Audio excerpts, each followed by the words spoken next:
Boche gold and diamonds. Buy now, pay later. Palakkad കോട്ടായിൽ യുവാവ് കുളത്തിൽ മുങ്ങി മരിച്ചു. കോട്ടായി ശാസ്താപുരം കൊടിമുടിപ്പടിയിൽ സുരേഷാണ് മരിച്ചത്. ഇന്നലെ വൈകിട്ട് ഇയാൾ കോട്ടായി അയ്യപ്പൻകാവ് കുളത്തിൽ കുളിക്കാൻ പോയതായിരുന്നു.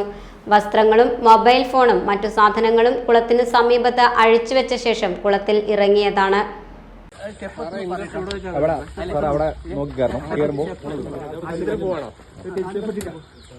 ഒരു കരയിൽ നിന്നും മറുകരയിലേക്ക് നീന്തുന്നതിനിടെ ശരീരം കുഴഞ്ഞ വെള്ളത്തിൽ മുങ്ങിപ്പോവുകയായിരുന്നുവെന്ന് ദൃക്സാക്ഷികൾ പറയുന്നു. ഇന്ന് രാവിലെ കുളത്തിൽ കുളിക്കാനെത്തിയ ആളുകളാണ് കുളത്തിന് സമീപത്ത് ചെരുപ്പും വസ്ത്രങ്ങളും മൊബൈൽ ഫോണും ഇരിക്കുന്നത് കണ്ടത്. തുടർന്ന് പോലീസിനെയും അഗ്നിശമന സേനയെയും വിവരമറിയിക്കുകയായിരുന്നു. ആലത്തൂരിൽ നിന്നും ഫയർഫോഴ്സ് എത്തി തിരച്ചിൽ നടത്തിയപ്പോഴാണ് മൃതദേഹം കണ്ടെത്തിയത്.